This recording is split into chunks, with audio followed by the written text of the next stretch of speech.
नमस्कार शेतकरी मित्रांनो, मी तुमचा संतोष आपल्या शेतकरी मित्र या यूट्यूब चॅनलवर सर्वांचे स्वागत करतो।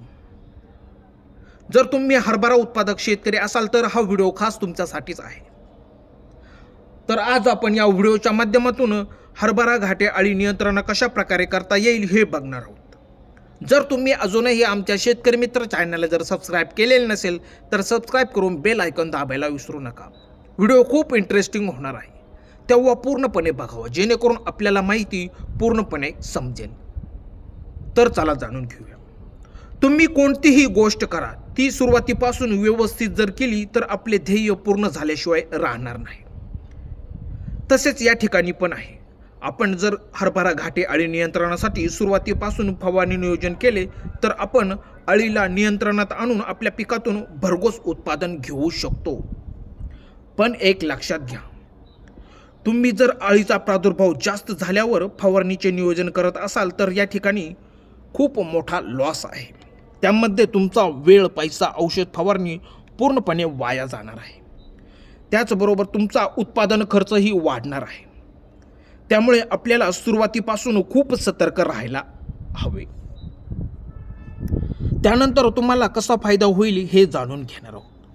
तर हरभरा घाटे अळी साधारणपणे 3 ते 4 सेंटीमीटर लांबीची असून तिचा रंग थोडासा पिवळसर किंवा हिरव्या रंगासारखी दिसते। त्याचबरोबर तिच्या पाठीवर पांढरे पट्टे तुम्हाला दिसतील।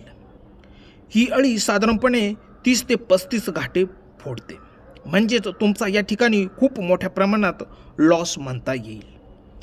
ही अळी डायरेक्ट घाट्यावर न येता तिचा जीवनक्रम पहिल्यापासूनच असतो।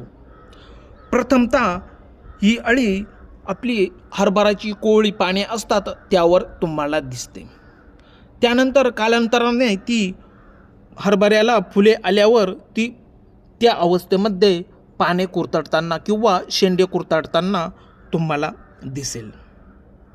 त्यानंतर शेवटची तिची प्रवेश प्रक्रिया असते ती म्हणजे घाट्यामध्ये घुसणे। यामध्ये गेल्यावर अळीला कंट्रोल करणे खूप अवघड जाते। त्यामुळे घाट्यात घुसण्याआधीच अळीला आपण पूर्णपणे कसे कंट्रोल करू तेवढेच महत्त्वाचे असते। तर मित्रांनो, आपण यासाठी खूप महत्त्वाच्या फवारण्या घेणार आहोत, त्या तुम्ही घेऊ शकता। त्यामध्ये तुम्ही FMC कंपनीचे कोरेजन घेऊन त्याचे प्रमाण 15 लिटर पंपासाठी 10 ml घेऊन फवारणी व्यवस्थित करून घ्यावायची आहे, जेणेकरून औषध हे सर्वत्र पसरले जाईल। त्याचबरोबर फवारणी ही सायंकाळी 5 ते 6 वाजता करावी, जेणेकरून बरेचसे कीटक वरती आलेले असतात।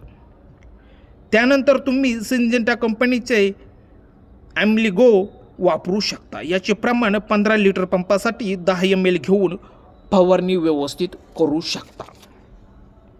त्यानंतरचे महत्त्वाचे आहे प्रोफेक्स सुपर। हे पण बेस्ट रिझल्टचे कीटकनाशक आहे। तुम्ही याचे प्रमाण 15 लिटर पंपासाठी 30 ते 35 ml घेऊन फवारणी करू शकतात। त्यानंतरचे आहे आदामा कंपनीचे बॅरासाइड।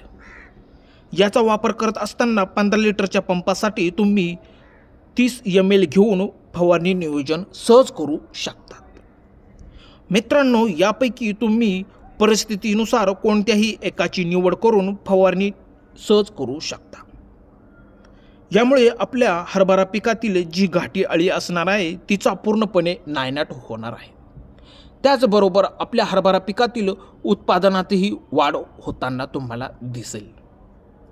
आशा करतो की व्हिडिओ आवडला असेल। तर असेच शेतीविषयक नवनवीन व्हिडिओ बघण्यासाठी आमच्या शेतकरी मित्र चॅनलला जर सबस्क्राईब केलेले नसेल तर सबस्क्राईब करून बेल आयकॉन दाबायला विसरू नका। मित्रांनो, धन्यवाद।